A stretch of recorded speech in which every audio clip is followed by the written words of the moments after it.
कार्तिक महात्म का 10वां अध्याय आज है। राजा पृथु कहने लगे, हे महामुने,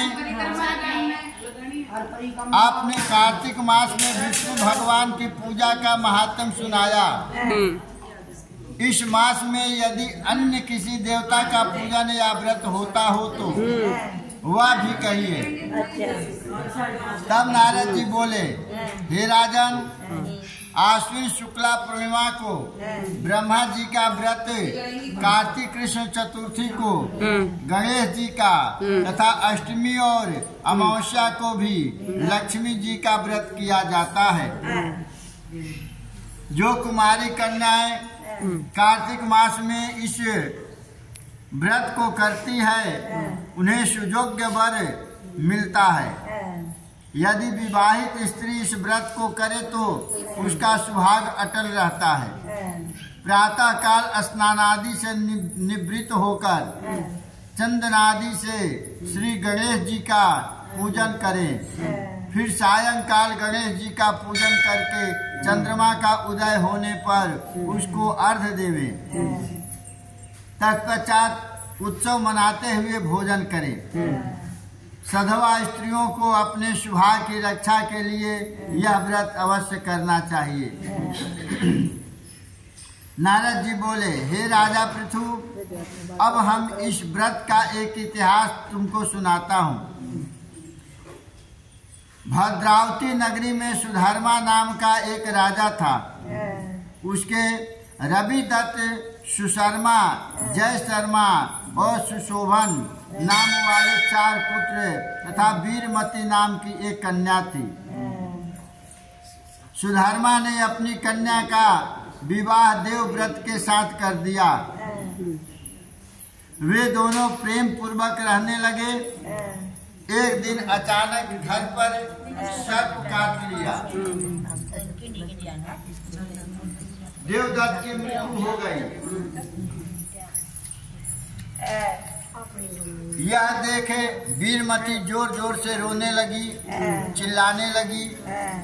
आवाज सुनकर उसके माता पिता, चारों भाई तथा पूर्ववासी भी वहां पर आ गए और देवव्रत को मरा हुआ देख समस्त नगर दुख सागर में डूब गया।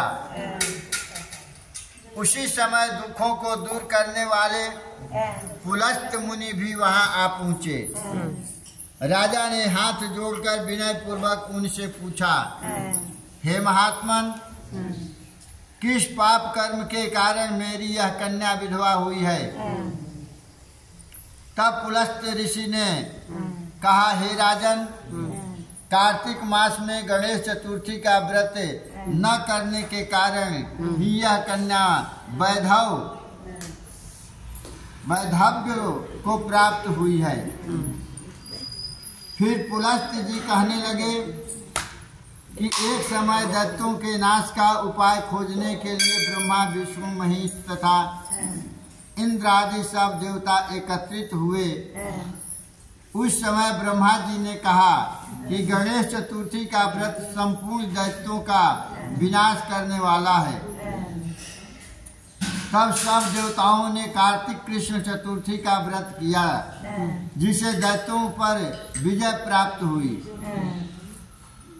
विजय होने के बाद समस्त देवताओं ने गणेश जी से कहा कि वर मांगो। तब गणेश जी ने कहा कि जो स्त्री कार्तिक कृष्ण चतुर्थी का व्रत करे उसका पति चिरंजीवी तथा जो न करे वह विधवा हो। अतएव समस्त स्त्रियों को यह व्रत अवश्य करना चाहिए। पुलस्त मुनि बोले, हे राजन, तुम्हारी कन्या ने इस व्रत को नहीं किया था, इसी कारण वह विधवा हुई है। यदि अब भी यह इस व्रत को करे तो उसका मृत पति जीवित हो सकता है। इतना कहकर पुलस्त मुनि चले गए। तब राजा ने अपने जमाता का शरीर तेल में सुरक्षित रखवा दिया। इसके बाद जब कार्तिक मास आया तो उसकी कन्या ने विधिवत व्रत करके उद्यापन में ब्राह्मणों को दान दक्षिणा देकर उन्हें संतुष्ट किया, जिसके प्रभाव से उसका मृत पति पुनः जीवित हो गया। नारद जी कहते हैं कि हे राजन, हे राजा पृथु, सौभाग्यवती स्त्रियों को अपने सुहाग की रक्षा तथा संतान प्राप्ति के लिए यह व्रत अवश्य करना चाहिए। इति 10वां अध्याय समाप्त। बोलो वृंदावन बिहारी लाल की जय।